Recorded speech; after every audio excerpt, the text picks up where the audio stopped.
नमस्कार दोस्तों, राधे राधे, जय श्री कृष्णा। आज कार्तिक महात्म का चतुर्थ अध्याय सुनाने जा रही हूँ। वो इस प्रकार है। नारद जी ने कहा, ऐसा कहकर विष्णु भगवान मछली के समान रूप धारण कर विंध्यवासी कश्यप ऋषि की अंजलि में आ पहुँचे। कश्यप ऋषि ने दया करके उसे अपने कमंडलू में रख लिया।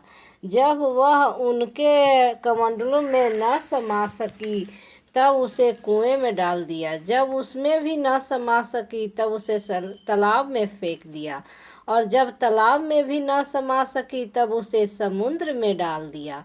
वहाँ भी वह बढ़ने लगी। इसके उपरांत उस नारायण रूपी मत्स्य ने शंखासुर को मारा।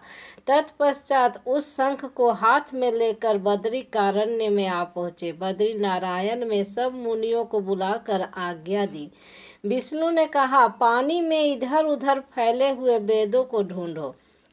शीघ्र ही आप लोग रहस्य युक्त वेदों को जल से निकालकर शीघ्र मेरे पास ले आवे। इतने काल तक मैं देवताओं के साथ प्रयाग में ठहरा हूँ। राजा पुरथु से नारद जी ने कहा। उसके पश्चात अपने तपोबल से समस्त ऋषियों ने यज्ञ बीजों के सहित सब वेद मंत्रों को ढूंढ निकाला।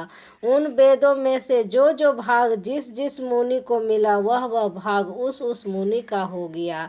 तत्पश्चात हे राजन, उसी दिन से उस भाग के वे ही ऋषि कहलाए। सब वेदों को लेकर मुनिगण प्रयाग में आए और ब्रह्मा के साथ विष्णु को उन लोगों ने सब वेद समर्पित कर दिए। सब वेदों को पाकर ब्रह्मा बड़े प्रसन्न हुए और तुरंत उन्होंने देवता तथा ऋषियों के साथ अश्वमेध यज्ञ किया। यज्ञ के अंत में देवता, गंधर्व, यक्ष, नाग और ब्रह्मक गण विष्णु को भूमि में दंडवत करके प्रार्थना करने लगे। देवतागणों ने कहा, हे देव, हे जगन्नाथ, हे प्रभु, हम लोगों की प्रार्थना सुनिए। हम लोगों के हर्ष का समय है, इससे आप हमें वरदान दीजिए। इस स्थान में नष्ट हुए वेद पुनः ब्रह्मा को मिले हैं।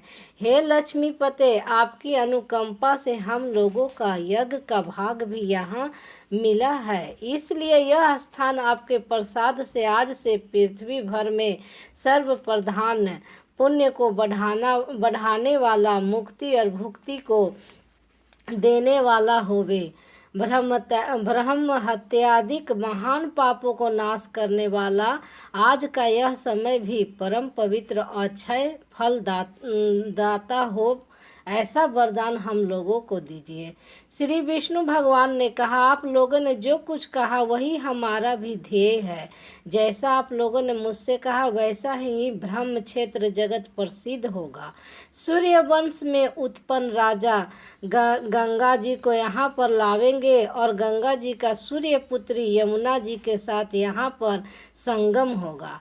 आप लोगों तथा समस्त ब्रह्मादिक देवताओं के साथ मैं भी यहीं पर रहूँगा और यह स्थान तीर्थराज के नाम से प्रसिद्ध होगा। यज्ञ, दान, व्रत, हवन, जप और पूजा दिक कृत्य यहाँ पर सदा अनंत फल देने वाले और मोक्षदायी होंगे। 7 जन्मों के लिए हुए ब्रह्म इत्यादि महापाप भी इस तीर्थराज के दर्शन मात्र से उसी समय नष्ट हो जाएंगे। जो बुद्धिमान मनुष्य मेरे सन्निकट शरीर त्याग करेंगे वे मेरे ही शरीर में मिल जाएंगे, फिर उनका पुनः जन्म नहीं होगा। जो प्राणी यहाँ अपने पितरों के उद्देश्य से श्राद्ध करेंगे उनके पितर साक्षात मेरे समान रूप वाले हो जाएंगे। यह समय भी समस्त प्राणियों को महापुण्य फल देने वाला होगा। जो लोग इस तीर्थराज में मकर राशि के सूर्य में स्नान करेंगे उनके समस्त पाप नष्ट हो जाएंगे। मकर की संक्रांति होने पर माघ मास में प्रातः काल स्नान करने वाले के केवल दर्शन मात्र से सब पाप विनष्ट हो जाते हैं।